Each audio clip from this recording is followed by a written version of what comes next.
எல்லாருக்கும் வணக்கம். இந்த அழைப்பை எடுத்து வந்தது எல்லாருக்கும் ரொம்ப ரொம்ப நன்றி. கண்ணீரா இந்த படம் வந்து மலேசியாவில் வந்து 30 நாள் ஷூட் பண்ணியிருக்காங்க. ரொம்ப ஸ்க்ரீன் பிளே வைஸ் வந்து பார்த்திங்கன்னா அவங்க மேடம் வந்து ரொம்ப கடுமையான விஷயங்கள்லாம் எழுதியிருக்காங்க. இது வந்து ஒரு family mellow drama love story. Sensor வந்து யூ சர்டிஃபிகேட் ஆகிருக்கு. ஸோ இது வந்து ஒரு பெஸ்ட் அட்டம்ப்டாக நாங்கள் ட்ரை பண்ணியிருக்கோம். நீங்கள் ப்ரெஸ் அண்ட் மீடியா பீப்புள் பார்த்துட்டு இது வந்து ஒரு நல்ல ஒரு ஃபீட்பேக் தந்தால் எங்களுக்கு அடுத்த ஒரு ப்ராஜெக்ட் பிளான் பண்ணி போயிட்டுருக்கு. ஸோ அதுக்கு பெரிய சப்போர்ட்டாக இருக்கும். ஒரு சின்ன டீம் ரொம்ப கடுமையாக உழைச்சிருக்கோம். ஸோ அதோட உழைப்பு வந்து ஸ்க்ரீனில் நீங்கள் பார்த்துருப்பீங்க, அது தெரிஞ்சிருக்கும். படத்தை பார்த்துட்டு உங்களுடைய கருத்துக்களை கொடுக்குமாறு நான் தாழ்மையாக கேட்டுக்கிறேன். எல்லோருக்கும் நன்றி, வணக்கம். அடுத்ததாக வாகை பட தயாரிப்பாளர் ஜனார்த்தன் அவர்கள் கண்ணீரா டீமை வாழ்த்தி ஒரு சில வார்த்தைகள் பேசணும் கேட்டுக்கிறோம். இனிய மாலை வணக்கம்.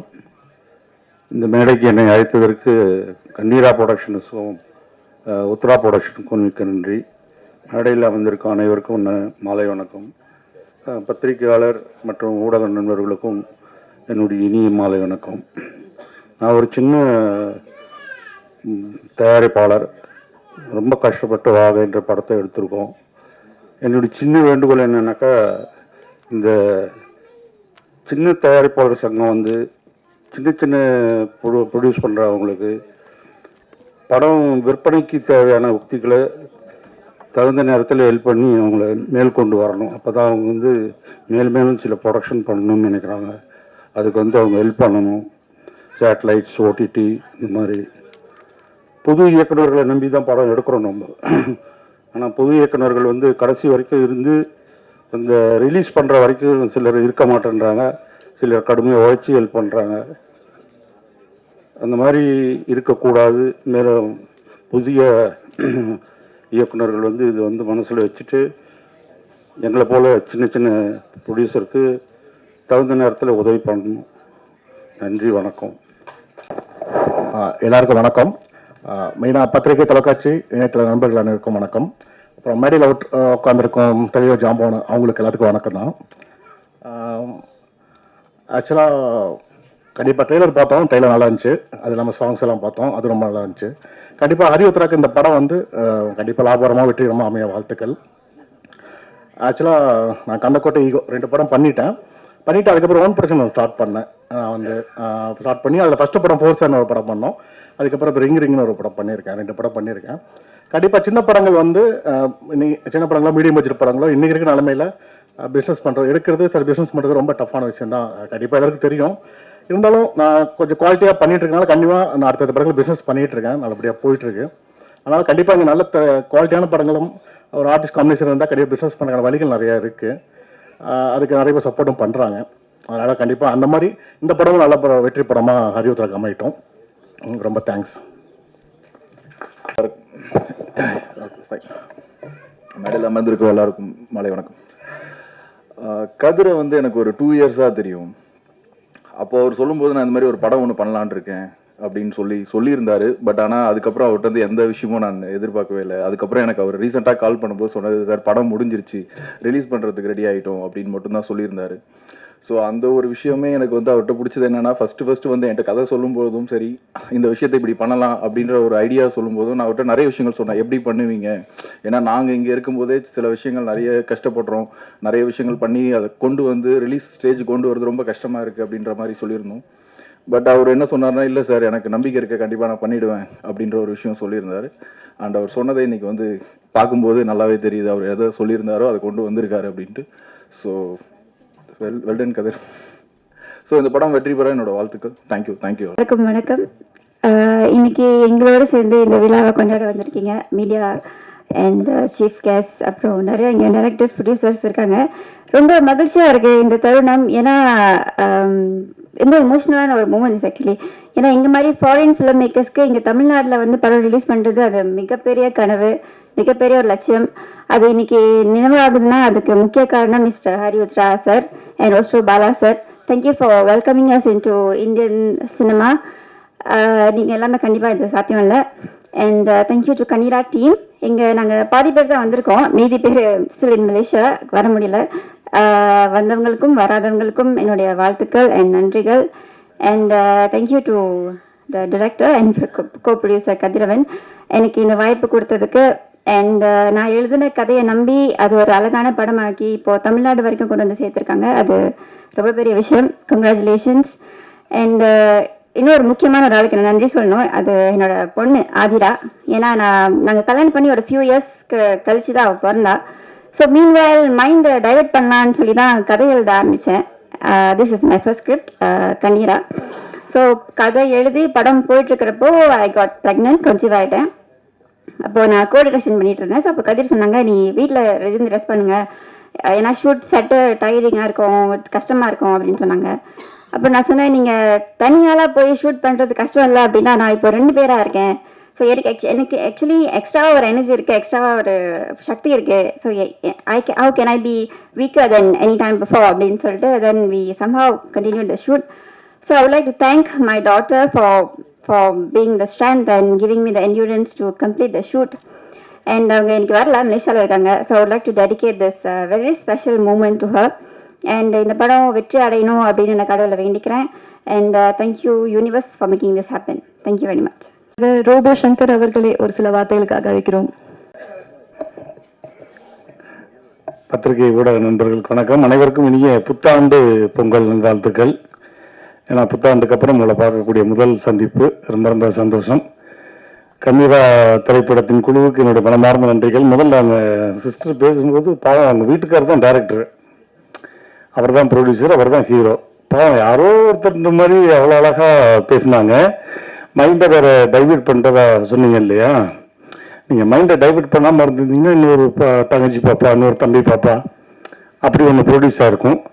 பட் அதை தாண்டி இந்த படத்தை ப்ரொடியூஸ் பண்ணிவிட்டு நீங்கள் அடுத்து நீங்கள் எந்த ப்ரொடியூசரு அந்த ப்ரொடக்ஷன்லேயும் போயிடலாம். இவர் நான் உள்ள நினைஞ்சவனே பார்த்து ஏதோ ஒரு ஐடி கம்பெனியில் அவ்வளோ ஆகிற மாதிரியே இருந்தார் ஹீரோ. நான் சரி ஓகே ஏதோ ஹீரோவுடைய நண்பராக இருப்பாரோ அப்படின்னு நினச்சேன். அதுக்கப்புறம் தான் தெரிஞ்சது அவர் தான் டைரக்டர் ப்ரொடியூசர்னு. ஆனால் ஃபஸ்ட்டு ஆடியோ லான்ச்லேயே பாருங்கள், படத்தை முடித்து அதுக்கப்புறம் செகண்ட் பார்ட்டையும் முடித்து அதுக்கான ஆடியோ லான்ச்சு சீக்கிரம் வந்து ரெடி பண்ணிட்டாரு. இன்னும் சொல்ல முடியாது, 3வது பார்ட்டு கூட அவங்க பையன் வச்சு கூட முடிச்சிருப்பாருன்னு நினைக்கிறேன் எனக்கு தெரிஞ்சு.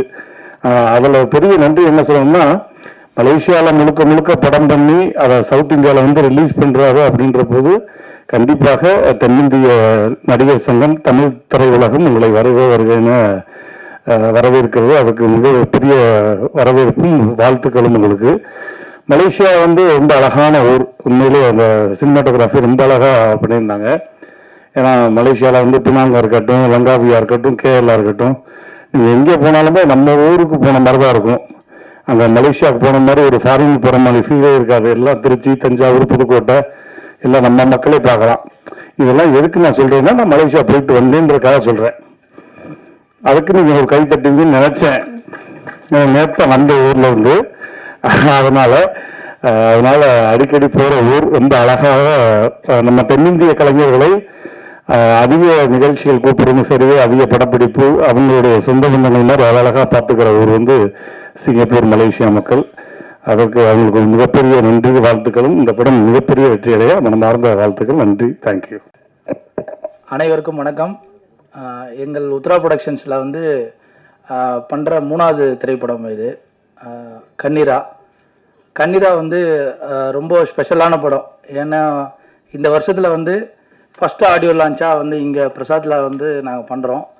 அது மட்டும் இல்லாமல் மலேசியாவில் வந்து பண்ண ஒரு படம் இன்றைக்கி வந்து இந்த அளவுக்கு நாங்கள் தமிழ்நாட்டில் கொண்டு வந்து நாங்கள் பண்ணுற அளவுக்கு அந்த படத்தில் ஒரு முக்கியமான ஒரு ஸ்டஃப்பான ஒரு விஷயம் இருக்குது. ஸோ அதனால தான் இந்த படம் ரொம்ப ஸ்பெஷல்னு சொன்னேன். இந்த வாய்ப்பை வந்து கதிரவன், மோர் ஃபோர் ப்ரொடக்ஷன்ஸ், ஸோ அவங்க டீமுக்கு தான் வந்து ஒரு மிகப்பெரிய நான் நன்றியை சொல்லணும். அதுக்கப்புறம் பாலகங்காதரன் சார். இந்த ப்ராஜெக்டை வந்து முதல்ல நாங்கள் போயிட்டு மலேசியாவில் படம் பார்க்கும்போது, ஸோ இந்த படம் என்னவா இருந்தது அப்படின்னா, கிட்டத்தட்ட இது எப்படி வந்து இந்த அளவுக்கு இன்றைக்கி தமிழ்நாட்டில் வந்து இது ஒரு படைப்பாக இங்கே மக்கள்கிட்ட கொண்டு போக முடியும் அப்படின்றத தெரியாத அளவுக்கு எங்களுக்கு ஒரு இதுவாக இருந்தது. அப்போ நாங்கள் நிறைய ஒர்க் பண்ணி நிறைய விஷயங்களை சேஞ்ச் பண்ணும்போது படம் வந்து மியூசிக்கலாக ரொம்ப ஒரு ஸ்பெஷலான படமாக இந்த படம் இருக்கும். ஏன்னா சமீப காலத்தில் வந்து சின்ன திரைப்படங்களில் வந்து பாடல்கள் வந்து யாருமே அதிகமாக விரும்பி கேட்கறதில்ல. ஸோ அந்த வகையில் வந்து இந்த படத்தில் வந்து ஸ்பெஷலே வந்து சொல்லணும்னா பாடல் ஃபுல்லாக ஹரிமாறன் சொல்லி இசையமைப்பாளர் பண்ணியிருக்காங்க. ஸோ கதிரவன் சாரோட ரைட்டிங்கில் வந்து ரொம்ப ஸ்பெஷலாக இந்த படத்தில் மியூசிக்கலாக ஒரு லவ் ஸ்டோரி எப்படி வந்து ஒரு லவ்வை ரொம்ப கரெக்டாக கொண்டு போகலாம் அப்படின்றத வந்து ரொம்ப நேர்த்தியாக ஒரு அழகாக சொல்லியிருப்பாங்க. ஸோ சோஷியல் மெசேஜ் அப்படிலாம் எதுவுமே இல்லாமல் ரொம்ப ஒரு ஜாலியான ஒரு படமாகவும் ஒரு எமோஷ்னலாக ரொம்ப கனெக்டிவிட்டியாக இருக்கிற ஒரு படமாக இருக்கும். ஸோ நாங்கள் டிஸ்ட்ரிபியூஷனாக வந்து தொடர்ச்சியாக நிறைய சின்ன திரைப்படங்களை வந்து மக்கள் மத்தியில் கொண்டு போய் சேர்த்துட்டு இருக்கோம். ஸோ அந்த வகையில் வந்து இந்த கண்ணீராவும் எங்களுடைய ப்ரொடக்ஷனில் வந்து ரொம்ப ஒரு முக்கியமான படமாக தான் நாங்கள் பார்க்குறோம். ஸோ இன்னும் இந்த படத்தில் வந்து நிறைய சுவாரஸ்யமான விஷயங்கள் வந்து ரிலீஸ்க்கு முன்னாடி நிறைய அப்டேட்ஸ்லாம் இருக்குது. ஸோ இந்த படத்துக்கு எங்கள் கூட இருந்து இவ்வளோ வேலையும் இந்த அளவுக்கு கொண்டு வந்து செய்யக்கூடிய எல்லா சப்போர்ட்டும் கொடுத்த கண்ணீரா படக்குழு. ஸோ ஃபுல் அண்ட் ஃபுல் மலேசியாவில் தான் இந்த டீம் இருக்காங்க.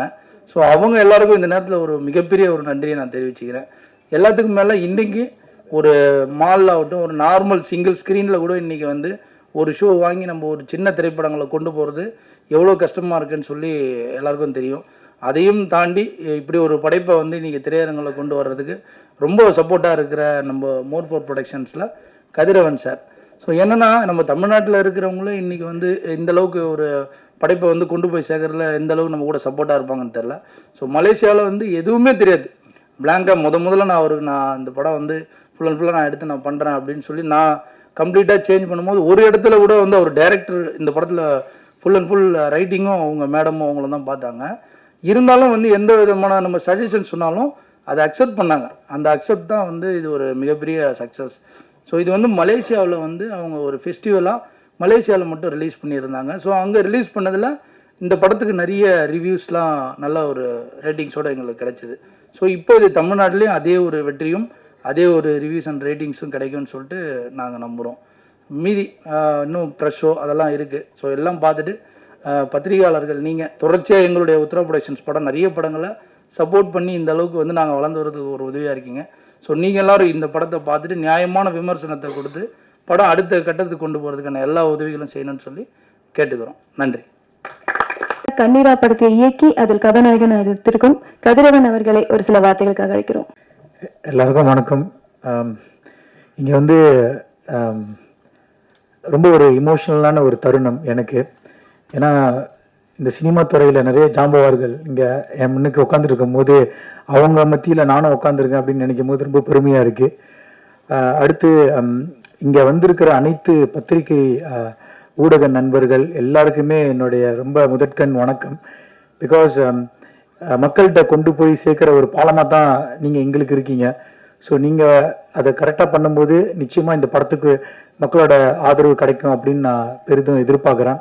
ஸோ இங்கே வந்திருக்கிற விஐபிஸ் எல்லாருமே Hemaprakash sir, Robo Shankar sir, K Rajan sir, RV Udhayakumar sir, அதுக்கப்புறம் நம்மளுடைய பேரரசு சார், எல்லாருக்குமே இங்கே வந்திருக்கிற யாராச்சும் விட்டுருந்தோன்னா தயவு செஞ்சு மன்னிச்சிருங்க.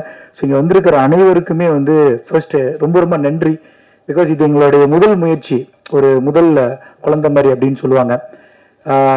ஏன்னா நான் சொன்னேன் சார்கிட்ட சொன்னேன், நம்ம என் கூட சேர்ந்து தயாரித்த உத்ரா ப்ரொடக்ஷனை சார்ந்த உதயகுமார், ஹரி உத்ரா.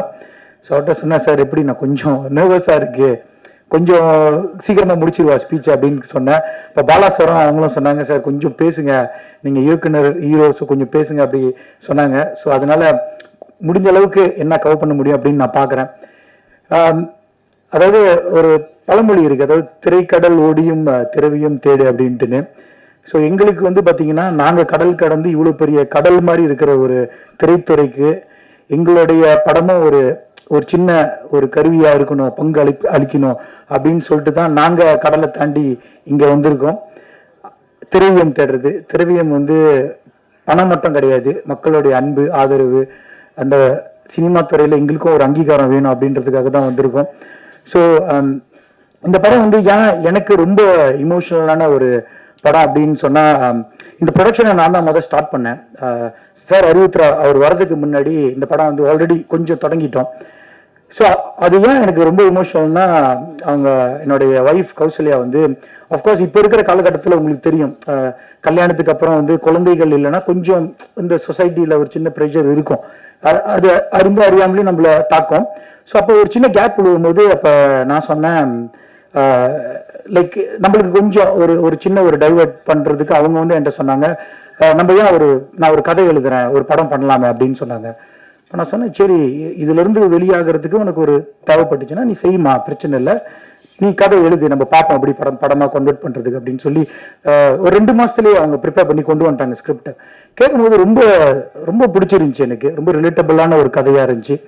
ஸோ அப்போ நான் சொன்னேன், சரி நம்ம ப்ரொடக்ஷன் ஸ்டார்ட் பண்ணலாம், இதை நம்ம படமாக பண்ணலாம், பட் எனக்கு கொஞ்சம் கெப்பாசிட்டி வேணும் அப்படின்ற மாதிரி பண்ண ஆரம்பிக்கும் போது தான் அப்போ அந்த டைமில் படம் ஸ்டார்ட் பண்ணிட்டு இருக்கோம். அப்போ இன்னும் நம்ம சார் இன்னும் வரல உள்ளுக்கு பிக்சரில் பண்ணிட்டு இருக்கும்போது அப்போ அவங்க திடீர்னு ஒரு நாள் வந்து எனக்கு சொல்கிறாங்க, இந்த மாதிரி ஒரு சர்ப்ரைஸ் இருக்குது, அப்படி வீட்டுக்கு போகணுன்னு சொன்னாங்க. டெஸ்ட் பண்ணேன், பாசிட்டிவ், குழந்தை வரப்போகிறாங்க அப்படின்னு சொன்னோன்னே அவங்க என்ன சொன்னாங்கன்னா 2வது குழந்தை வரப்போகிறாங்க அப்படின்ட்டுன்னு. இப்போ நான் கொஞ்ச நேரத்தில் யோசிக்க ஆரம்பிச்சிட்டேன், என்னது 2வது குழந்தையா அப்படின்ட்டுன்னு. அப்போ அதுக்கு அவங்க சொன்னாங்க, எனக்குள்ள வந்து 2 கரு இருக்கு, ஒன்று இந்த குழந்தை, இதுக்கு முன்னுக்கு வந்த அந்த கண்ணீரா கதை அந்த கரு. ஸோ எப்போதுமே எனக்கு வந்து கண்ணீரா தான் முதல் குழந்தை அப்படின்ற மாதிரி சொல்லும் போது ரொம்ப இமோஷனலாக நான் ஆகிட்டேன். சரி இந்த படத்தில் ஒரு பெரிய கனெக்ஷன் நடக்கும், இதை கண்டிப்பாக எடுத்து செய்வோம், அவங்களுக்காக செய்வோம் அப்படின்னு சொல்லிட்டு என்ன ஒன்று நான் சொன்னேன், நீங்கள் கதை எழுதிட்டீங்க, நீங்களே பண்ணுங்க, நீங்களே வந்து இந்த படத்தை டைரக்ட் பண்ணுங்க அப்படின்னு தான் சொன்னேன். பட் அஃப்கோர்ஸ் அந்த ப்ரெக்னன்சி டைமில் வந்து கொஞ்சம் முன்ன பின்ன இருக்கும் ஹெல்த் அப்படின்ட்டுன்னு. ஸோ அந்த டைமில் வந்து அவங்க சொன்னாங்க, இல்லை எனக்கு தெரியல சுச்சுவேஷன், நீங்கள் டைரக்ட் பண்ணுங்க, நான் இணை இயக்குனராக இருக்கேன் அப்படின்னு சொன்னாங்க. சரி அவங்க சுச்சுவேஷன் புரிஞ்சுட்டு நான் படத்தை டைரக்ட் பண்ண ஆரம்பித்தேன், படத்தில் ட்ராவல் பண்ண ஆரம்பித்தோம். ஸோ படம் ஷேப் அப் பண்ணிட்டு இருக்கும்போது அஃப்கோர்ஸ் இது வந்து கொஞ்சம் பெரிய ஸ்கேலில் போன மலேசியாவில் பண்ணிட்டு இருக்கும்போது அப்போதான் வந்து எனக்கு நம்ம பாலா பிரதரும் ஹரிவுத்ரா சாரும் பழக்கம். ஸோ அவங்கக்கிட்ட இதை பற்றி பேசும்போது, இந்த படத்தை அடுத்து எப்படி கொண்டு போகலான்னு பேசும்போது ஒரு கனெக்ஷன் தான், கடவுள் கொடுத்த ஒரு வரம் தான். அவங்க உள்ளுக்கு வந்து இந்த ப்ரொடக்ஷனை என்னோட சேர்ந்து பயணித்து இந்த படத்தை இப்போ முடிச்சு, இப்போ என்னோட ஒய்ஃப் அப்புறம் நல்ல நண்பர்கள் 2 பேர், ஒரு 2 கண்கள் மாதிரி எனக்கு. ஏன்னா இவங்க எல்லாமே டெஃபினெட்லி தமிழ்நாட்டில் இந்த படம் உங்கள் முன்னுக்கு இன்னும் கொஞ்ச நாளில் தியேட்டரில் ரிலீஸ் ஆக போகுது, அது சாத்தியமே இல்லை. எல்லாமே இவங்களுடைய பேரன்பு தான் அப்படின்னு நான் சொல்லுவேன். ஸோ இதை தாண்டி இந்த படத்தை சக்ஸஸ்ஃபுல்லாக முடிச்சுட்டு சில ஃபெஸ்டிவல்ஸில் வந்து நம்ம ரிலீஸ் பண்ணிட்டு இருந்தாங்க மலேசியாவில். பிகாஸ் என்னன்னா டைரெக்டாக ஆடியன்ஸ்கிட்ட போயிட்டு நம்ம ரிவ்யூஸ் எப்படி எடுக்கலாம் அப்படின்ற ஒரு அடிப்படையில் பண்ணும்போது அப்போ எங்களுக்கு கிடைச்ச ஒரு நிறைய ரிவ்யூஸ் பாசிட்டிவாக கிடச்சிச்சு. ஸோ அதில் ஒரு முக்கியமான ஒரு ரிவ்யூ வந்து நான் உங்ககிட்ட பகிர்ந்துக்க ஆசைப்பட்றேன். என்னென்னா ஒரு அங்கிள் எனக்கு கால் பண்ணிட்டு சொன்னார், ஐயா உங்கள் படம் பார்த்தோம், எனக்கு ரொம்ப பிடிச்சிருந்துச்சி, நாங்கள் கேட்டு நம்பர் வாங்கி உங்களுக்கு கால் பண்ணுறேன், உங்ககிட்ட கொஞ்சம் நேரம் பேசலாமா அப்படின்னாரு. சொன்னேன், சரி அங்கிள் சொல்லுங்கள் அங்கிள், ரொம்ப சந்தோஷம், படத்தை பார்த்து உங்களுக்கு பிடிச்சிருக்குன்னு சொல்லியிருக்கீங்க. இல்லையா இந்த படத்தை பார்த்துட்டு என் மனசில் தோணுனதை நான் உங்ககிட்ட சொல்கிறேன் அப்படின்னாரு. சொல்லுங்கள் அங்கிள் அப்படின்னேன். ஒரு 30 வருஷத்துக்கு முன்னாடி இந்த படத்தை நான் பார்த்துருந்தேன்னா கண்டிப்பாக என் லைஃப்பை கொஞ்சம் நான் மாற்றிருப்பேன், என்னுடைய கல்யாண வாழ்க்கையில் ஏதாவது ஒரு சேஞ்ச் நான் பண்ணியிருந்திருப்பேன் அப்படின்னு சொன்னார். எனக்கு அப்போ கொஞ்சம் ஆச்சரியம், என்ன சொல்கிறாரு அங்கிள் அப்படின்னு கொஞ்சம் குழப்பமாக தான் இருந்துச்சு. ஏன்னா நம்ம அந்த அளவுக்கு யோசிக்கல, பட் அவங்களோட ரிவ்யூ அப்படி வரும்போது அப்புறம் அவர் சொன்னார், உங்கள் படத்தில் வந்து ஒரு விஷயத்த நீங்கள் ரொம்ப தெளிவாக சொல்லியிருக்கீங்க அப்படின்ட்டுன்னு. என்ன அங்கிள் அப்படின்னு கேட்டேன். விட்டு கொடுத்து ஜெயிக்கிறது அப்படின்னு சொன்னார். நான் சொன்னேன், விட்டு கொடுத்து ஜெயிக்கிறது எப்படி சொல்ல வரீங்க அங்கிள் அப்படின்னு. அவர் இங்கிலீஷில் சொன்னார், காம்ப்ரமைஸ் அண்ட் வின். நீங்கள் வந்து காம்ப்ரமைஸ் பண்ணி ஒரு விஷயத்தை ஜெயிக்கலாம் அப்படின்னு சொன்னது வந்து உங்கள் படத்தில் நான் ஒரு மெசேஜாக நான் பார்க்கல, பட் அதுலேருந்து நான் அதை அப்படி தான் எடுத்துக்கிட்டேன் அப்படின்னு சொன்னார். நான் கேட்டேன், ஏன் அப்படி சொல்கிறீங்க அங்கிள் அப்படின்னு கேட்டேன். அப்போ அவர் சொன்னார், இப்போ நம்ம 2 குழந்தை இருக்குது, அந்த குழந்தைகிட்ட வந்து நீங்கள் போயிட்டு சாக்லேட் கொடுக்குறீங்க, ஒரு சாக்லேட் தான் இருக்குது, அப்பாட்ட வந்து கொடுக்கும்போது அப்போ 2 பேரும் ஃபைட் பண்ணுறாங்க.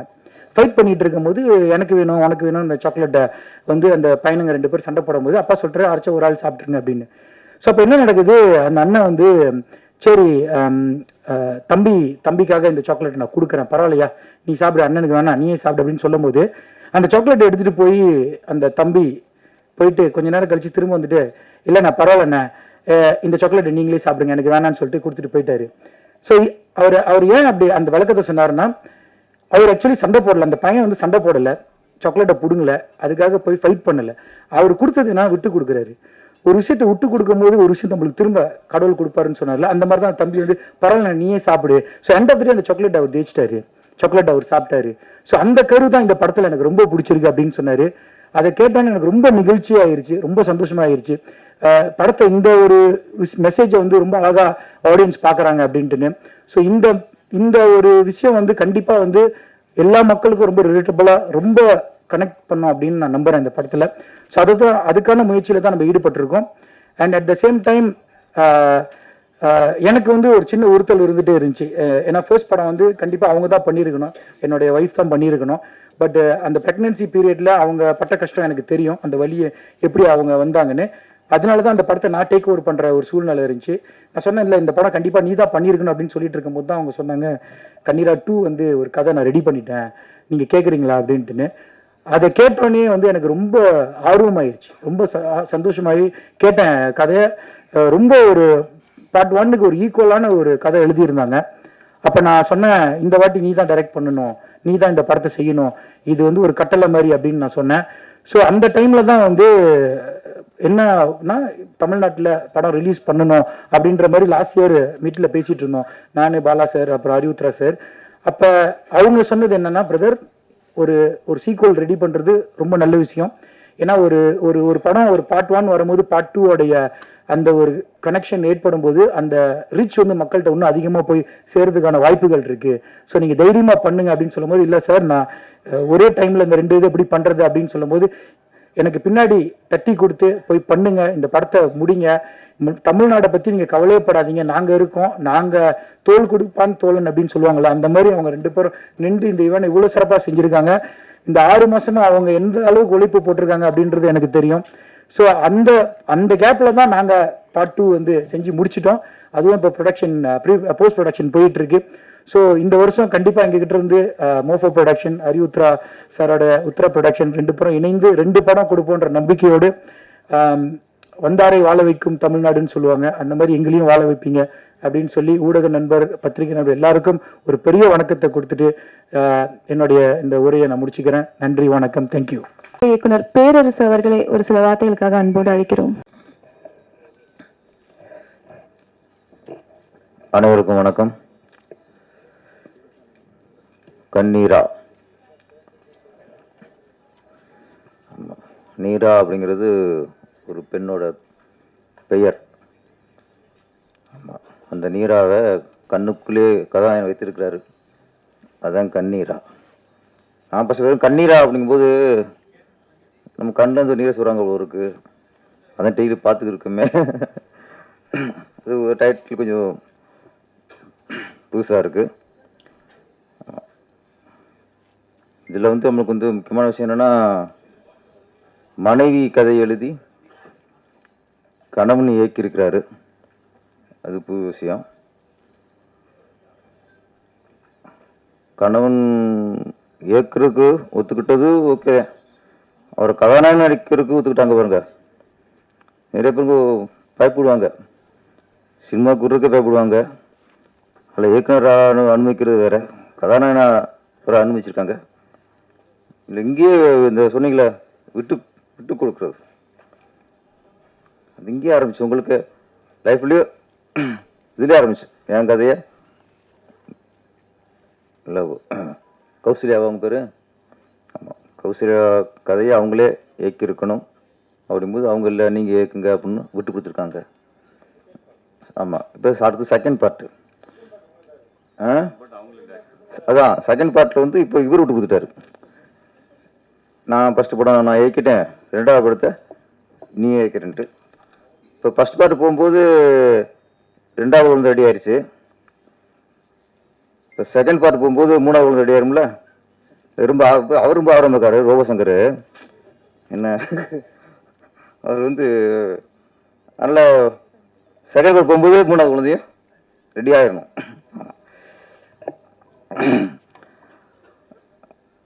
கண்ணீரா காதல் கதை.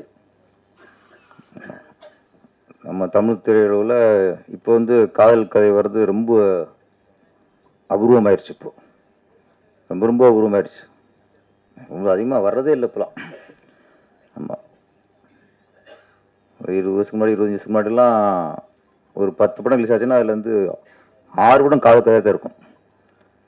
4ல் 1 குடும்ப கதையாக இருக்கும், 1 த்ரில்லராக இருக்கும், 2 அடிதடி கமர்ஷியல் அப்படி இருக்கும். இப்போ 10 படம் ரிலீஸ் ஆச்சுன்னா 10 படமே அடி அடி வெட்டு குத்து, கஞ்சா கடத்தல், கத்தி குத்து, ரேப்பு, இப்படி பல ஐட்டம் போயிட்டுருக்கு. கால் கதையே அபூர்வமாக போச்சு. அந்த நேரத்தில் ஒரு காதல் கதை ஒரு படம் வருங்கும்போது அதுவே மனசுக்கு இப்போ சந்தோஷமாக இருக்குது. நிறைய ஹீரோக்கள் வந்து தொடர்ந்து காதல் கடை பண்ணி தான் பெரிய ஹீரோ ஆகியிருக்காங்க. இப்போ விஜய் சார்லாம் பார்த்தா ஃபஸ்ட்டு மேக்ஸிமம் 25-30 படம்லாம் காதல் படம் தான். அதுக்கப்புறம் கமர்ஷியல் ஹீரோவாகி அப்புறம் இளைய தளபதி இங்கே தலைவர் ஆகிட்டார். அது மாதிரி அஜித் சாரும் அப்படி தான். பிகினி அவரும் 20-25 படம் லவ் ஸ்டோரி தான். அதுக்கப்புறம் இப்போ வீரம், விசுவாசம், விடாமுயற்சின்ட்டு வேறு ரேஞ்சில் போயிட்டுருக்காரு.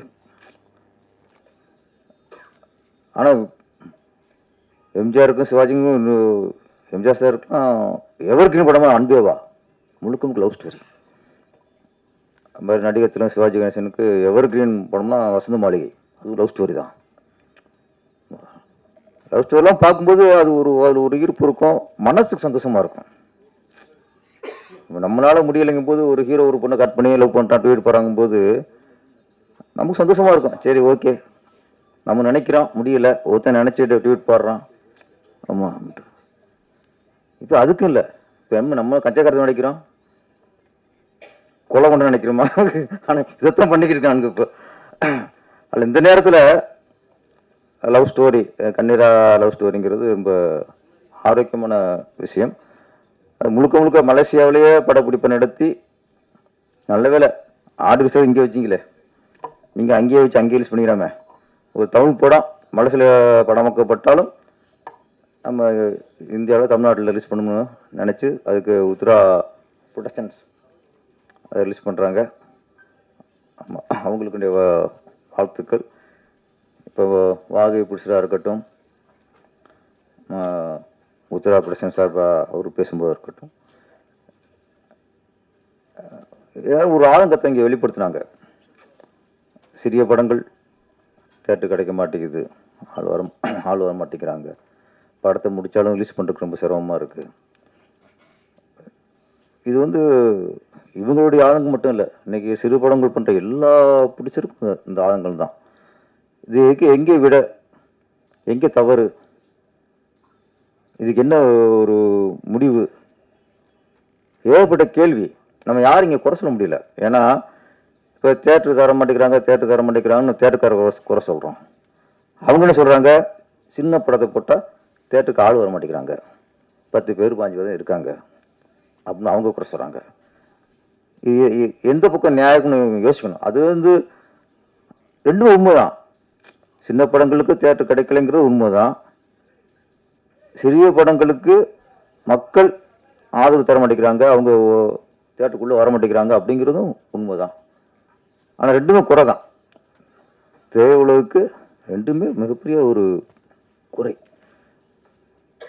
அப்போ இதை எப்படி நிவர்த்தி பண்ணணும், அங்கேயே யோசிக்கணும். நம்ம மாறி மாறி குறை சொல்லிட்டே இருந்தோம் வச்சுங்களேன், அது வந்து ஒரு வேலைக்கு ஆகாது.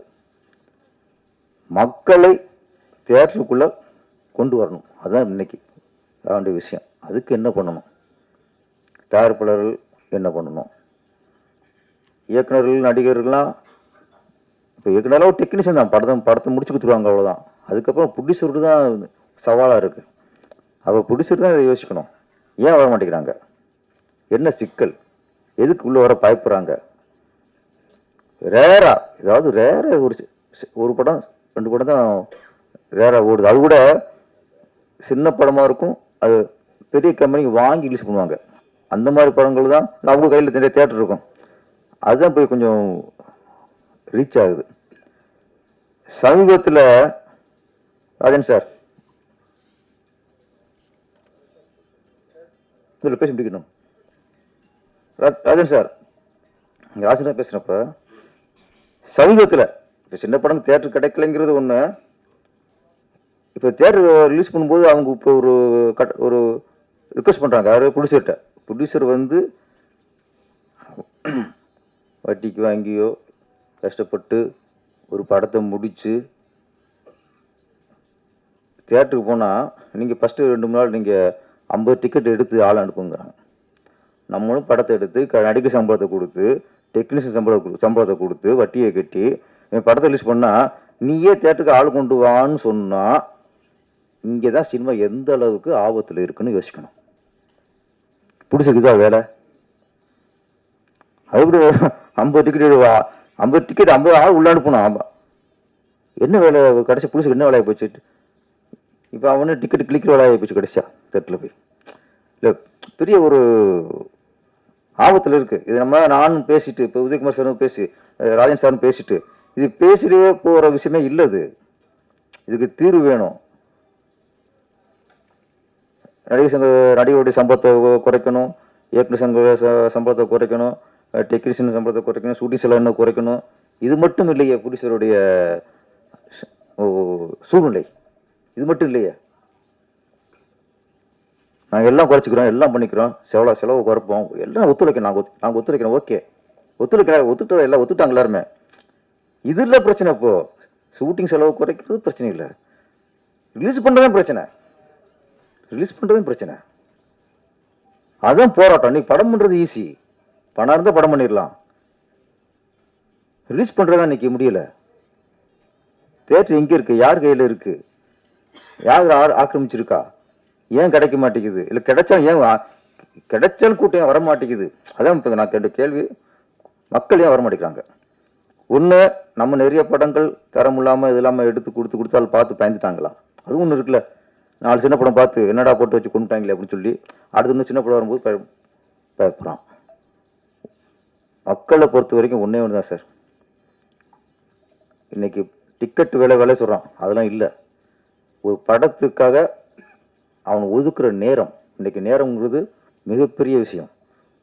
ஒரு படம் 3 ஹவர்ஸ் அங்கே தேட்டருக்குள்ளே, அதுக்கு முன்னாடி 1 ஹவர், பின்னாடி 5 ஹவர்ஸ் 6 ஹவர்ஸ் நான் ஒரு படத்துக்கு ஒதுக்கணும். படம் தேட்டருக்கு போகிறேன் தான். அப்போ நான் இன்னைக்கு 6 மணி நேரம் ஒரு படத்துக்காக காலத்தை ஒதுக்குறேன்னா அந்த படம் அதுக்கான ஒர்த்தாக இருக்கணும். அதுதான் முக்கியம். அப்படி ஒர்த்து இல்லைங்கிற பட்சத்தில் உள்ளே வரமாட்டேங்கிறான். அப்போ நிறைய விசாரிக்கிறாங்க, விசாரித்து அதுக்கப்புறம் உள்ளே வரான். அப்போ பெரிய ஸ்டாருங்கிறதுக்கு எங்கே தப்பிக்கிறாங்கன்னா அது ஒரு போதையாக போச்சு. நான் ஒரு பெரிய ஸ்டார் படத்தை ஃபஸ்ட் நாளே ஃபஸ்ட் ஷோ பார்த்துட்டேங்கிறது அது ஒரு ஃபேண்டசி, அது ஒரு போதை. அப்போ அதில் தான் தப்பிக்கிறாங்க. பெரிய படம் தப்பிக்கிறது எங்கன்னா இந்த போதை தப்பிச்சுறாங்க. ஃபஸ்ட் நாள் ஃபஸ்ட்டு ஷோ அப்படின்னு போய் கூஞ்சுறாங்க, 2-3 நாளும் போய் பார்த்துறாங்க. அது படம் நல்லா இருக்கா நல்லா இல்லைங்கிற அதுக்கு அந்த ஆராய்ச்சி அங்கே இல்லை. சின்ன படங்களுக்கு தான் மக்கள் இது நல்ல படமா போய் பார்க்கலாமா, இதுக்கு டிக்கெட் கொடுத்து போய் பார்க்குறது ஒர்த்தா, இதுக்கு 6 மணி நேரம் நம்ம ஸ்பெண்ட் பண்ணுறது ஒர்த்தாங்கிறது எங்கே பண்ணுறாங்க? சின்ன படத்துக்கு மட்டும்தான் இந்த ஆராய்ச்சி. பெரிய படங்களுக்கு போய் விழுந்துறாங்க. அப்போ சின்ன படத்தை காப்பாற்றுறதா இன்னைக்கு நம்மளுடைய வேலையாக இருக்கணும். மக்களை வரவழைக்கிறதுக்கு என்ன வழி? டிக்கெட் விலையெல்லாம் அதுக்குன்னு சில தியேட்டரை ஒதுக்கணும். 20 ரூபா பாப்கார்ன்லாம் இன்னைக்கு 150 ரூபா 200 ரூபா விற்கிறாங்க. தியேட்டருக்கு குழந்தைய கூப்பிட போகிற படம் பார்க்குறது டிக்கெட் விலையை விட பேரண்ட்ஸ் குழந்தையோட தியேட்டருக்கு போகிறதுக்கு பயப்படுறாங்க. இப்போ உள்ளே போயிட்டா இன்டர்வியூவில் குழந்தைகளுக்கு ஏதாவது வாங்கி கொடுத்து ஆகணும். பெரியவங்களுக்கு தான் படம் நல்லா இருக்கா நல்லா இல்லையா, நல்லா இருந்தால் திருப்தி, இல்லைன்னா திருப்தி இல்லை. குழந்தைகளுக்கும் அப்படியே இல்லை. தியேட்டருக்கு போனால் ஏதாவது வாங்கி சாப்பிடணும். நீ வாங்கி கொடுக்காம வந்தால் அது எவ்வளோ காவியமாக இருக்கட்டும், அதுகளுக்கு டல்லு தான். அப்போ அதில் வாங்கி கொடுக்கும்போது அதுக்கான பாப்கார்னாக இருக்கும், கூல்ட்ரிங்ஸாக இருக்கட்டும், பப்ஸாக இருக்கட்டும், அது விலை என்ன? இன்னைக்கு வியாபாரம் வேறு, கொள்ளடிக்கிறது வேறு. 30 ரூபா பொருளை 40 ரூபா 50 ரூபாய்க்கு விற்கிறது வியாபாரம். 30 ரூபா பொருளை 300 ரூபாய்க்கு விற்கிறது கொள்ளை, பகல் கொள்ளை. அப்போ இந்த மாதிரி கொள்ளையை தடுக்கிறது அரசாங்கத்தோட கடமை. 30 ரூபா பொருளை நீ தியேட்டருக்குள்ளே போனால் 300 ரூபா கொடுத்தினா நீ மக்களுக்கு கொள்ளடிக்கிற. மக்கள் யார் அனுப்பியிருக்காங்க? மக்களை போய் கேண்டீனாக போய் அடிக்க முடியும்? இதுக்கு பொறுப்பு அரசாங்கம். ஒரு காலத்தில் ஏர்போர்ட்டில் தான் டீ 100-150 ரூபா வைப்போம். ஏர்போர்ட்டில் தான் ஒரு பப்ஸு பார்த்தா 50-60 ரூபா 100 ரூபா. இன்னைக்கு ஏர்போர்ட்டை விட தியேட்டரில் தான் இந்த கேண்டீன் உள்ள பொருள் ரேட்டில் ஜாஸ்தி. அப்போ கேண்டீன் நடத்துறவங்க அவங்க இஷ்டத்துக்கு விலை ஏற்றிக்கலாம்னா அதுக்கு எதுக்கு அரசாங்கம் கண்ட்ரோல் பண்ணணும்ல? இதையும் கண்காணிக்கணும். ஒரு டிக்கெட்டை நாங்கள் பிளாக்ல விற்றா 150 டிக்கெட்டை 200 ரூபாய்க்கோ 250 ரூபாய்க்கோ விற்றா அது பிளாக் டிக்கெட், சட்டப்படி குற்றம். கரெக்ட் தானே? அப்போ 100 ரூபா 30 ரூபா பாப்கார்னை நீங்கள் 150 ரூபாய்க்கு விற்றா சட்டப்படி கரெக்டா? தப்பு தானே? அப்போ ஒரு பொருளுக்கு என்ன நிர்ணயம்? அதுக்கு நீ வெளியில் ரோட்டுகளில் போட்டால் ஒரு 10 ரூபா லாபம் வை, ஒரு கொஞ்சம் ஏசி ரூம்லாம் வச்சா 20 ரூபா 20 ரூபா லாபம் வை, தேட்டரா மாலா ஒரு 30% வை, 20% 30, அதாவது 30ங்கிறது 300 ரூபாய்க்கு எங்கே இருக்குது?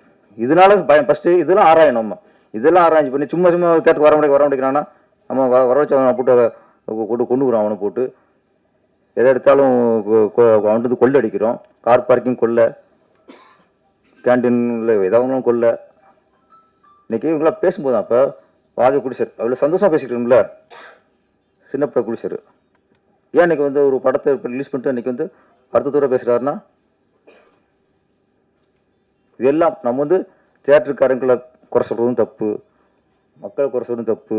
தப்பு நம்ம மேலே வச்சுக்கிட்டு நம்ம வந்து ஒரு கண்ட்ரோல் பண்ண முடியலை நம்மளால். அதை ஆராய்ச்சி பண்ணணும், மக்களை உள்ளே கொண்டு வரதுக்கான ஆராய்ச்சியை இது பண்ணணும். இது நான் இடையில கேள்விப்பட்டதான்.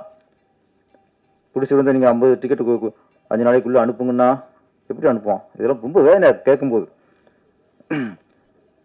நம்ம கண்ணீரா அவங்க மலேசியா படத்தை அவர் எடுத்து இங்கே கொண்டு வந்துருக்கிறாரு. நல்லபடியாக ரிலீஸ் ஆகும், ரிலீஸ் ஆகி நல்லபடியாக லாபம் அடைஞ்சிரும். அதுக்கான உத்தரா ப்ரொடக்ஷன் வந்து அதில் வாங்கியிருக்கு. அவங்க வந்து அவங்க அணுவும் இருக்காங்க. இப்போ இவங்களாம் அணுவும் இருக்காங்க சார். சில இதில் அணுவும் உள்ளவங்க வாங்கி பண்ணும்போது அவங்களுக்கு நேரம் தெரியும் எங்கே தேட்டர் பிடிக்கிறது, 6 மணி தேட்டர் பிடிக்க தெரியும். சிலருக்கு எதுவுமே தெரியாமல் மாட்டிக்கிறாங்க. கொஞ்சம் சினிமாவை காப்பாற்றணும்னா மக்கள் உள்ளே வர்றதுக்கான நம்ம முயற்சியை பண்ணுவோம். அதுக்கான நம்ம தயாரிப்பாளர்கள் அதுக்காக யோசிக்கணும், அதுக்காக சிந்திக்கணும் என்ன பண்ணலான்ட்டு. அரசாங்கத்துக்கும் பொறுப்பு இருக்குது, அரசாங்கத்துக்கும் பொறுப்பு இருக்குது. டிக்கெட் ரேட்டும் சரி எதாக இருந்தாலும் அதை கண்ட்ரோல் பண்ணுற பொறுப்பு அரசாங்கம். எதாவது சரியாக இதெல்லாம் கொஞ்சம் கண்ட்ரோல் பண்ணால் தான் மக்களும் கொஞ்சம் உள்ளே வருவாங்க. கண்ணீரா படம் இது வெற்றி அடைந்து கண்ணீரா 2வது பார்ட்டு அது சீக்கிரம் முடிச்சிருங்க. ஆமாம், நல்ல ஒரு அதை விட்டு கொடுக்குறது சொன்னீங்க. அதுதான் விட்டு கொடுத்தா தான் எல்லாமே. ஒரு மனைவிக்காக எதையும் விட்டு கொடுக்கலாம், நம்ம மனைவி விட்டு கொடுக்கக்கூடாதும்பாங்க. அது மாதிரி கணவனுக்காக எதையும் விட்டு கொடுக்கலாம், கணவனை விட்டு கொடுக்கக்கூடாது. ஆனால் அது மாதிரி இந்த உங்கள் லைஃப்பில் நம்ம நல்ல ஒரு மனைவி அமைஞ்சிருக்காங்க.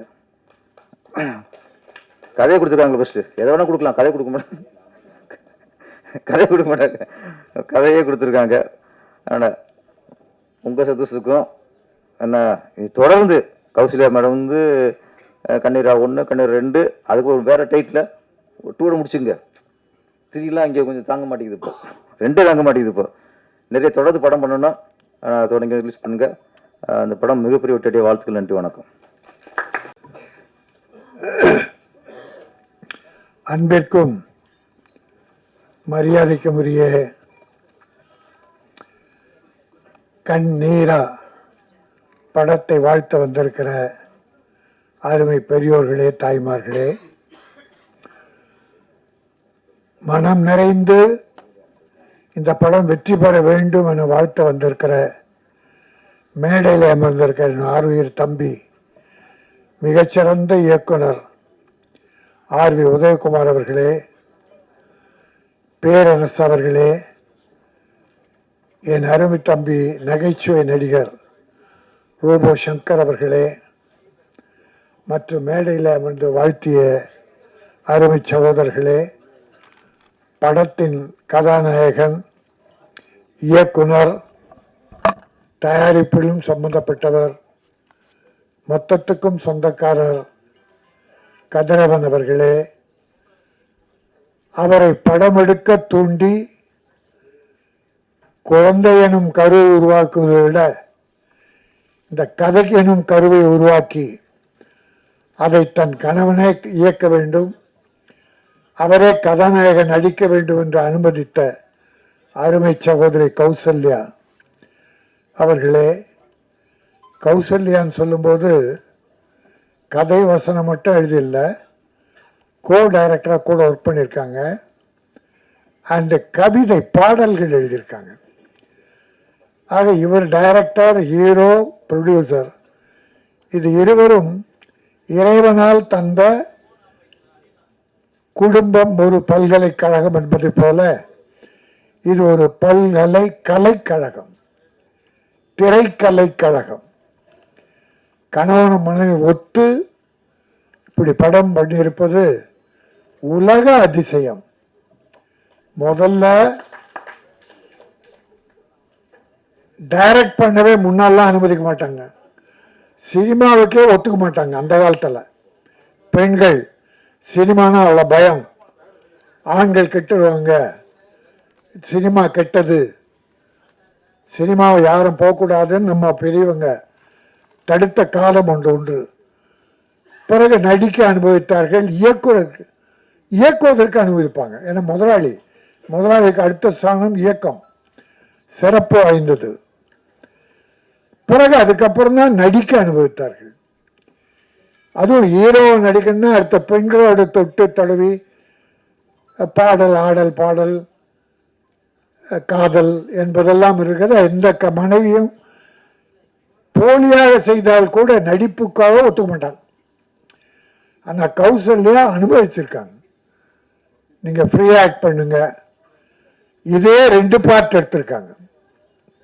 ஆக அத்தனை திறமை வாய்ந்த அந்த பெண்மணி இருப்பதாலே கதிரவன் நிச்சயம் வாழ்க்கையில் வெற்றி பெறுவார். ஒரு ஆணுக்கு பின்னாலே, வெற்றிக்கு பின்னாலே பெண் இருக்கிறாள் என்று சொல்வதைப் போல இங்கே கதிரவனுக்கு பின்னால் அவர் மனைவி கௌசல்யா இருக்கிறார். உங்கள் குடும்பம் வாழ்க, உங்கள் கலை பயணம் வெல்க. அதுவும் தமிழ்நாட்டை நம்பி ஒரு தமிழ் படம் பண்ணியிருக்கீங்க இல்லையா? மலேசியாவிலிருந்து படம் பண்ணி தமிழ்நாட்டில் ஆடியோ ஃபங்க்ஷன், படம் ரிலீஸ். ஏற்கனவே மலேசியாவில் படம் நடித்து ரிலீஸ் பண்ணியிருக்கார். அதை தமிழ்நாட்டை, அது மட்டும் இல்லை, 2 பேருமே பேசும்போது அருமையான தமிழை பேசுனாங்க. நீ இங்கே பார்த்தீங்கன்னா தமிழை இங்கிலீஷ் கலக்காம பேசுறதே இல்லை. போன வருஷம் மட்டும்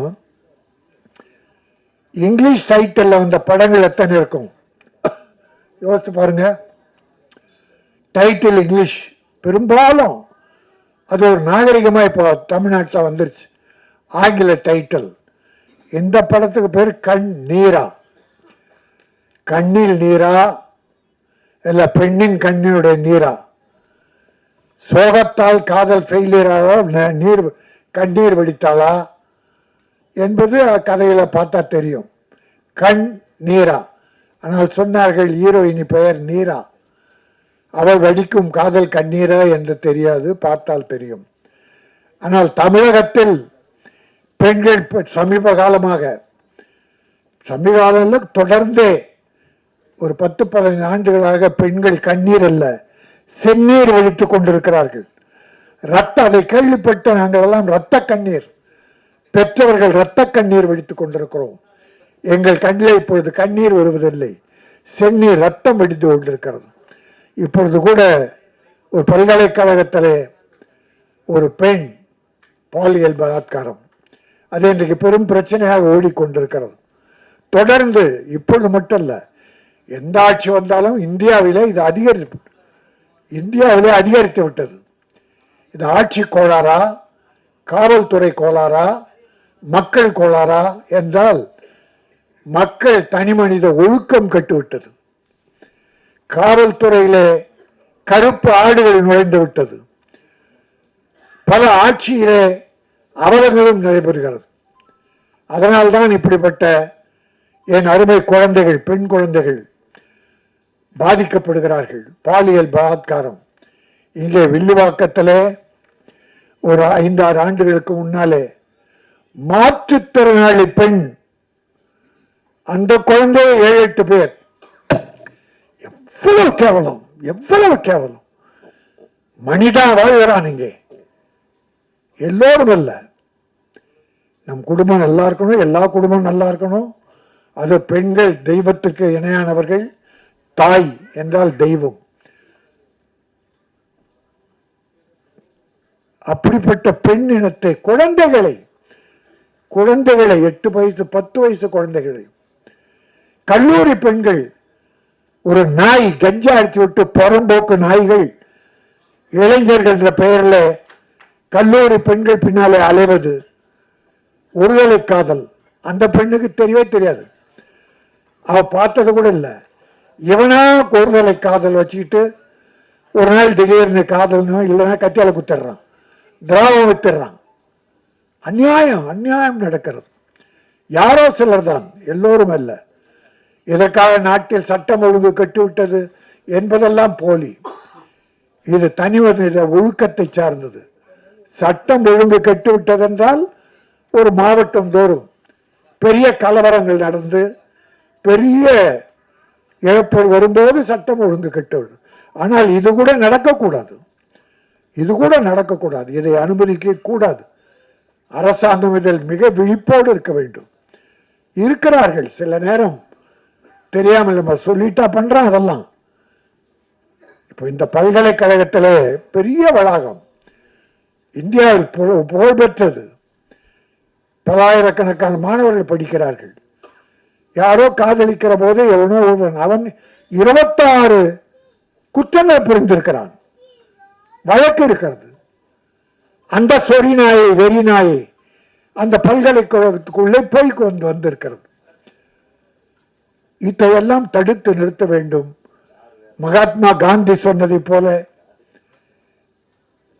ஒரு பெண் இரவில் நகைகளை அணிந்து கொண்டு தன்னந்தனியாக வீடு போய் செய்கிறாளோ அதுதான் நாடு சுதந்திரம் பெற்ற நாடு. எங்கே பெற்றது நாடு? எங்கே சுதந்திரம் பெற்றது? பகலிலே நடக்க முடியவில்லை. இது ஒட்டுமொத்த இந்தியாவிலும் பிற மாநிலங்கள் பார்த்தால் இதை விட கேவலமாக இருக்கிறது, இதை விட மோசமாக இருக்கிறது. ஆக இந்த நிலை ஒழிய வேண்டும் என்றால் தனி மனித ஒழுக்கம் வேண்டும். ஒவ்வொருவரும் எல்லோரையும் தன்னுடைய தங்கையாக, தாயாக பாதிக்க வேண்டும். மற்றவர்களுக்கு பாதுகாப்பாக இருக்க வேண்டும் என்பதை இந்த கண்ணீரா, பெண்ணின் கண்ணீராக செந்நீராக வரக்கூடாது என்று சமூக அக்கறையோடு இந்த வாய்ப்பை பயன்படுத்தி தெரிவித்துக் கொள்கிறேன். என் அருமை சகோதரர் பேரரசு அவர்கள் சினிமாவில் நிலவரம் பற்றி மிக தெளிவாக எடுத்து சொன்னார்கள். சினிமா சில நேரங்களில் நன்றாக இருக்கிறது, பல நேரங்களில் நன்றாக இல்லை. அதற்கு அவர் சொன்ன காரணங்கள் சரியாக இருந்தது. டிக்கெட் விலை உயர்வு அது ஒரு காரணம். ஆனால் பெரிய படத்துக்கு 150 ரூபா வந்து 500, 1000 கொடுத்து வாங்குறான். சின்ன படத்துக்கு உள்ள போக மாட்டேங்கிறான். ஆனால் தினத்தந்தியிலே என்னை ஒரு கட்டுரை எழுத கேட்டார்கள். அந்த கட்டுரை எழுதியிருக்கிறேன். 31ஆம் தேதி வந்திருக்கிறது தினத்தந்தி பத்திரிகை. தமிழ் சினிமாவில் 1000 கோடி நட்டம். சென்ற ஆண்டு மட்டும் தோராய கணக்கு தான், சரியான கணக்காக நான் சொல்லவில்லை, தோராயமாக 1000 கோடி என்பது குறைவு. ஏறக்குறைய 300-400 படம் எடுக்க ஆரம்பித்தார்கள். சில படங்கள் பாதியிலே நின்று விட்டது, சில படங்கள் முக்கால் நின்றது, சில படங்கள் சென்சார் ஆகாமல் நின்றது. ஆனால் 241 படங்கள் சென்ற ஆண்டு ரிலீஸ் ஆனது. 241 படங்கள், பெரிய படங்கள் ஒரு 30, பெரிய பட்ஜெட் 50 கோடி, 100 கோடி, 200 கோடி, ஒரு 30-40 படங்கள். மீடியம் பட்ஜெட் ஒரு 100-150 படங்கள், 100 ஒரு 50-60. சிறுமுகத்து படங்கள் தான் ஒரு 150க்கு மேலே. அவங்களாம் எங்கெங்கேயோ புரட்டி கடன் வாங்கி உட வாங்கி இப்படி தம்பி மலேசியாவிலிருந்து அக்கறையோடு இந்த படத்தை போல பல பேர் எடுக்கிறாங்க. படம் எடுக்க முடியுது, ஆனால் ரிலீஸ் பண்ண முடியல. அதற்கு காரணம் வியாபாரம் இல்லை, ஃபைனான்ஸ் கொடுக்க ஆள் இல்லை. வெட்கக்கேடான விஷயம் சொல்றேன். கோடிக்கணக்கான படம் எடுத்துட்டு 3 கோடி 5 கோடியில் சிறுமுதட்டு படம் எடுத்துட்டு கியூபுக்கு பணம் கட்ட முடியாம அவசப்படுறான். கியூபுக்கு 50 லட்சம் வேணும், விளம்பரத்துக்கு ஒரு 50 லட்சம் வேணும். இதுக்கு இல்லாம படம் 200 படம் நிக்குது. பல பேருக்கு தெரியும், நான் கொஞ்சம் ஃபைனான்ஸ் பண்ணியிருக்கேன். ஒரு 28 படங்களுக்கு, எல்லாம் சின்ன படங்கள் நம்பி பண்ண. 18 படம் ரெடியாகி சென்சார் ஆகி நிக்குது, ரிலீஸ் பண்ண முடியல, வாங்க ஆள் இல்லை, என் பணம் வரலை, நான் கஷ்டப்படுறேன். இது என்னை பொறுத்தவரை சின்ன உதாரணம். இப்படி பல வகையான விஷயங்கள். தியேட்டரில் போனால் டிக்கெட் விலை அதிகம். நான் ஒரு மனுவே முன்னாள் முதல்வரும் கொடுத்தேன், இந்நாள் முதல்வரும் கொடுத்தேன். சிறு முதலீட்டு படங்களுக்கு ஒரு தனி ரேட்டு வைங்க, கொஞ்சம் குறைங்க. எல்லா பணக்காரர்களும் ஏழைகளும் இந்த சின்ன படத்துக்கு வர மாட்டாங்க.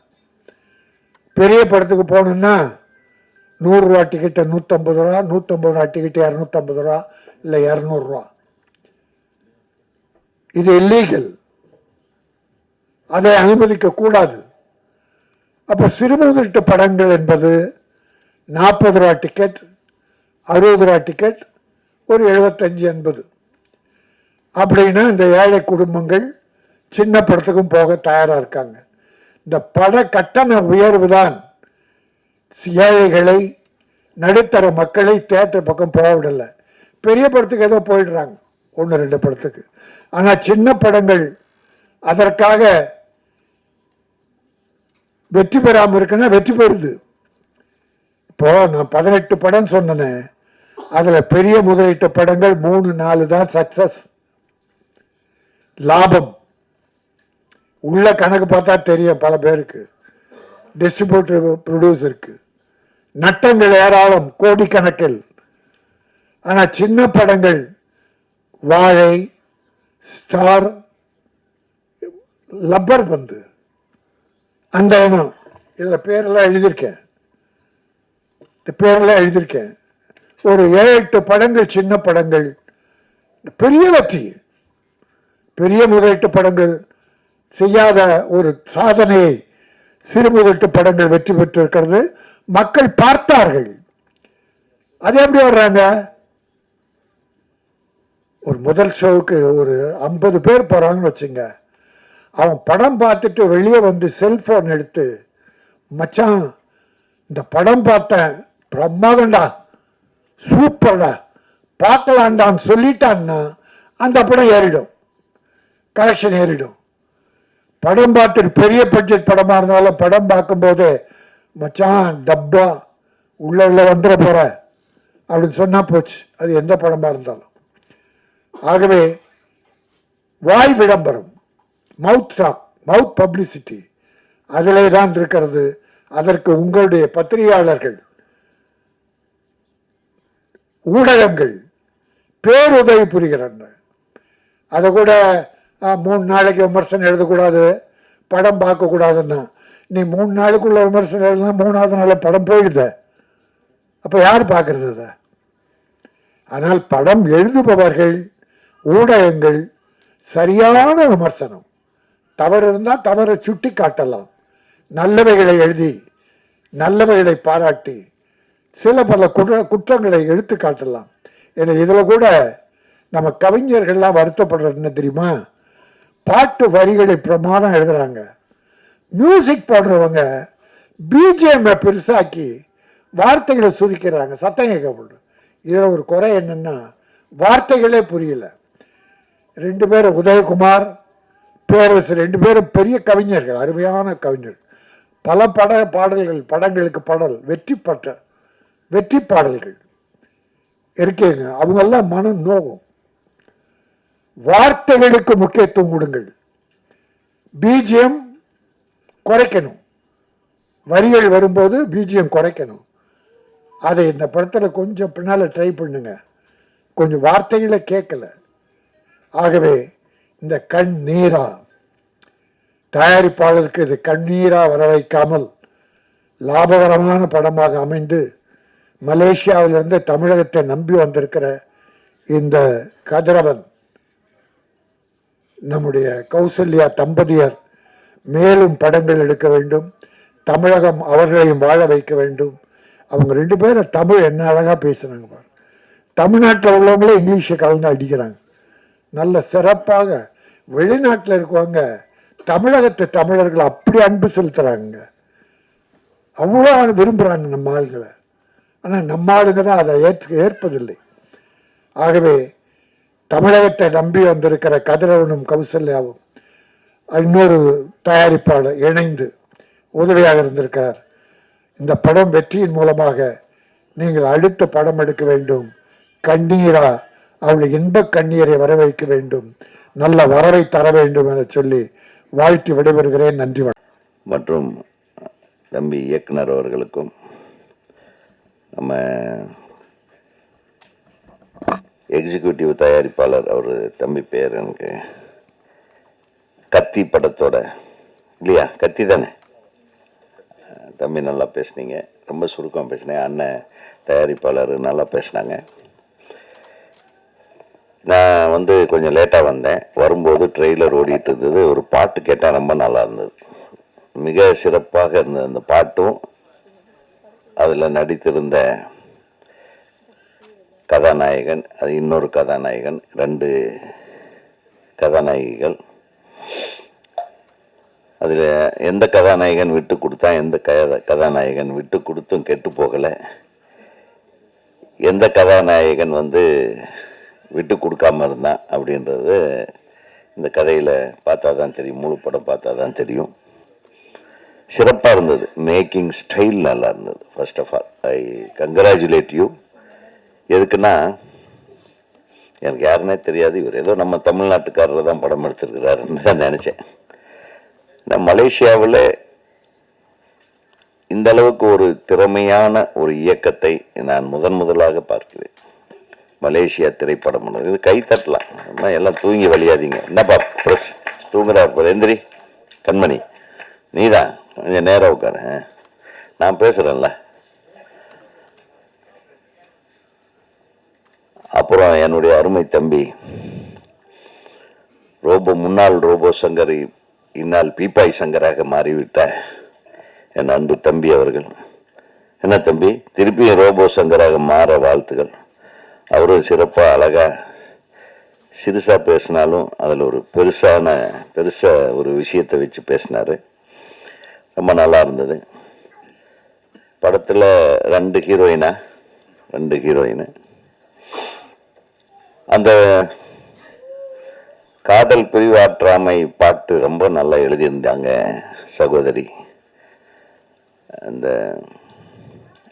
என்ன முதல்வரி நினைவா கனவே அது ரொம்ப நல்லா இருந்தது. இந்த டியூன் இஸ் பியூட்டிஃபுல் ரியலி. என்னுடைய முதல் வாழ்த்து வந்து இந்த இசையமைப்பாளருக்கும் பாடலாசிரியருக்கும் சொல்கிறேன். 2வது இயக்கம் வந்து சிறப்பாக இருந்தது. பார்த்த உடனே ஒரு புதுசாக ஒரு இயக்குனரெல்லாம் பண்ண மாதிரி தெரியல. அப்புறம் உங்கள் துணைவியார்கிட்ட கேட்கும்போது அவங்க சொன்னாங்க, ஏற்கனவே அவங்க முதல் படத்தில் நான் பாட்டு எழுதினேன், அந்த படம் முடியும் போது நாங்கள் கல்யாணம் பண்ணிட்டோம் அப்படின்னாங்க. ஸோ அவங்க பாட்டு எழுதியே உங்களை கரெக்ட் பண்ணியிருக்காங்க. ஸோ அவங்க கவிதைக்கு அடிமை ஆயிட்டீங்க. கரெக்டா? இவர் டியூனுக்கு ஏதோ டியூனுக்கு நீங்களா டியூனு, அந்த டியூனுக்கு சரி, உங்கள் டியூனுக்கு அவங்க டியூன் ஆயிட்டாங்க. ஆக முதல் படத்தோட முடிவிலேயே இவங்க காதல் பிறந்திருக்கிறது.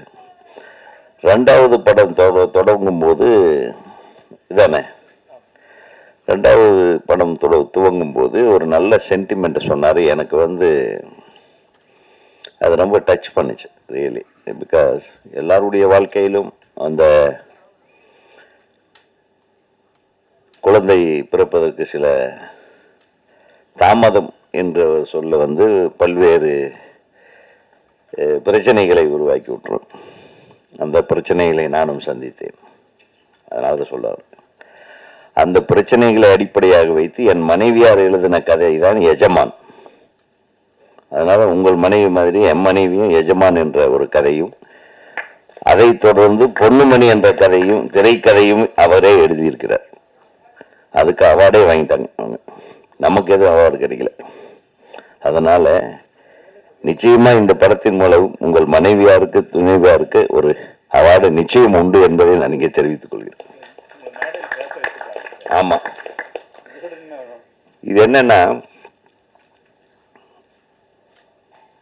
உங்களுடைய ஒருவர் புரிந்து கொண்ட அந்த அன்பு இருக்கு பாருங்க, அதுக்கு நிச்சயமா இந்த படம் வெற்றிய ஒரு சான்றாக இருக்கும். ஏன்னா அதுதான் சான்றாக இருக்கணும்ன்றது என்னுடைய கணிப்பு. ஏன்னா இந்த படம் பார்க்கும்போது ஒரு புது இயக்குனர் எடுத்த மாதிரி இல்லை, ஒரு நிறைவான மேக்கிங் ஸ்டைல் இருந்தது. அதுக்காக தான் நான் சொல்றேன். மற்றும் முழு படமும் பார்க்காம என்னால் எந்த கருத்தையும் சொல்ல முடியாது.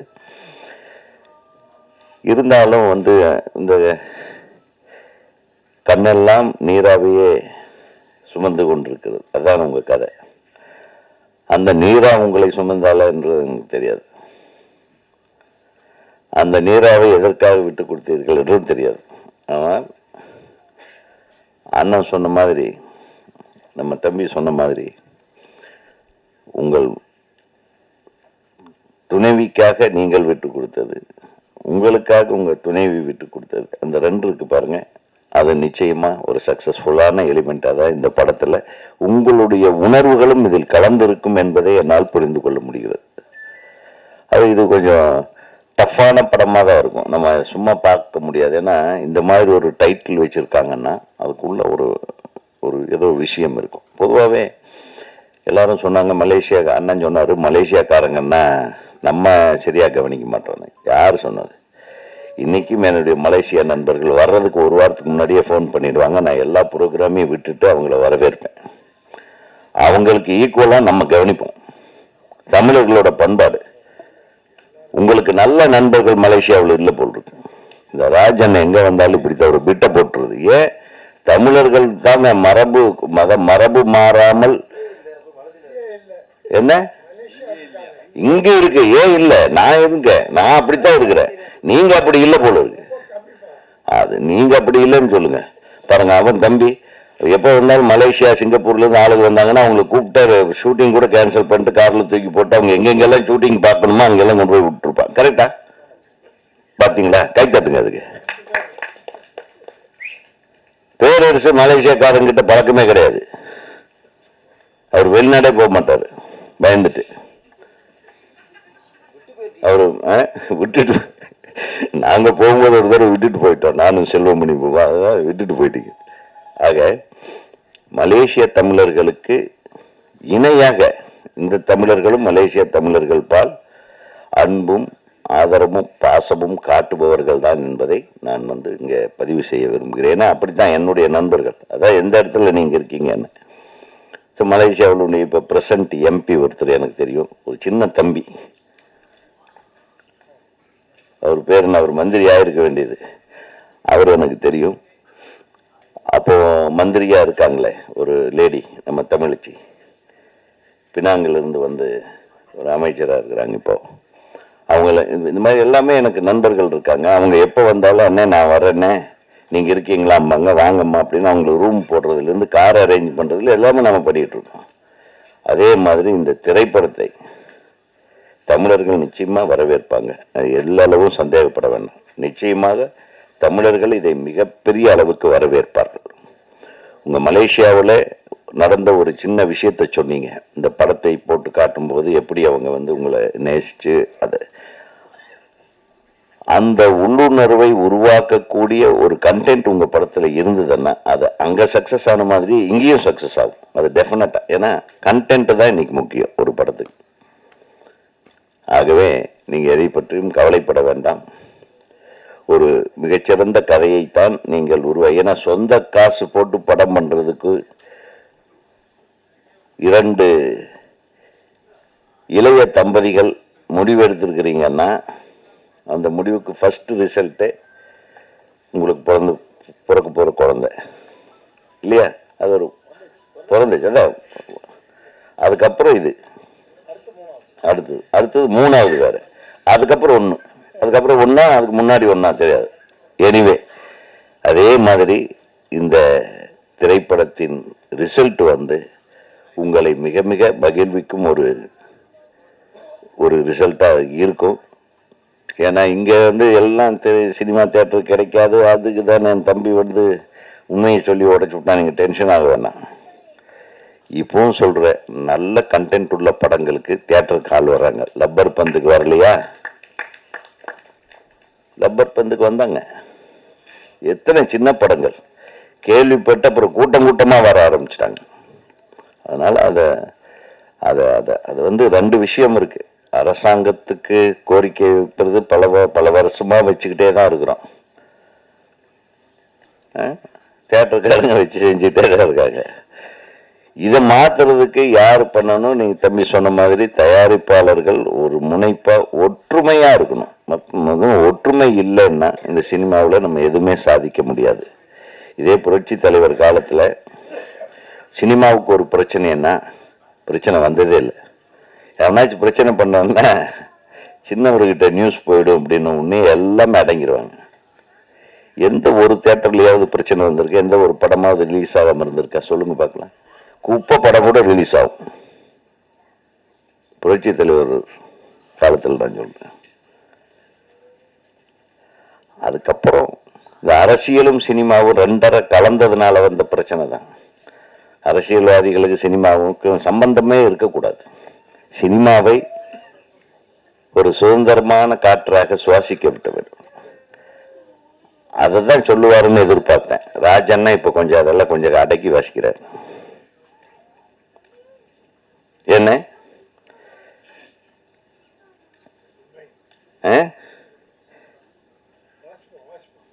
ஆமாம். ஸோ சினிமாவில் அரசியல் இருக்கலாம், அரசியலில் சினிமா இருக்கக்கூடாது.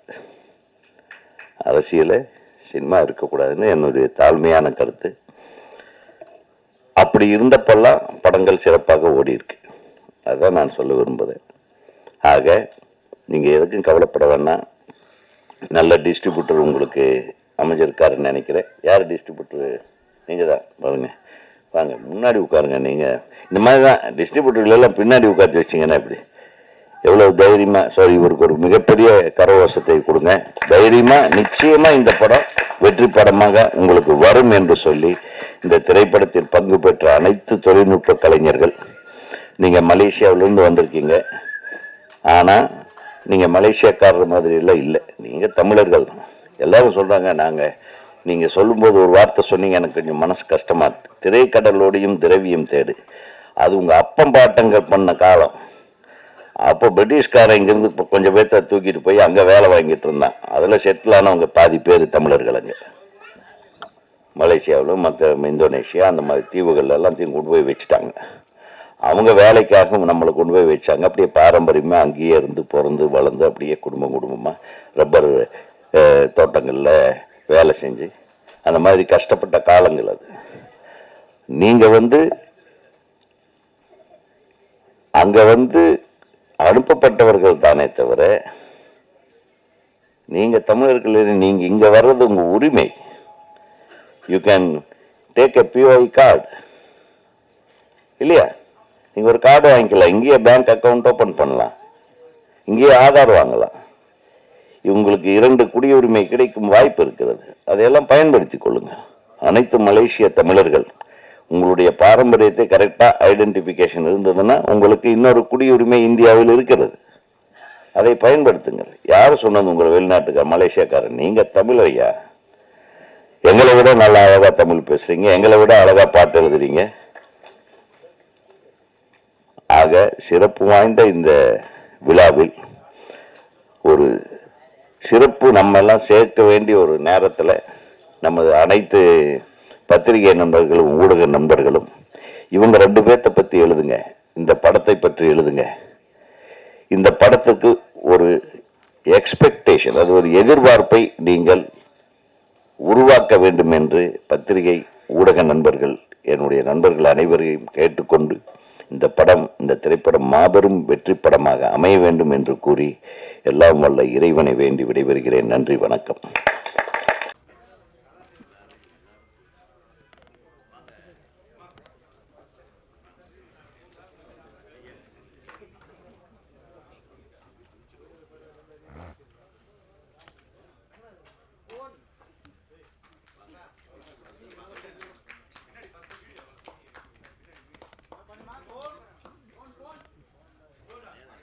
ஃபோன் அக்கா ஃபோனு கீழே இருக்கா.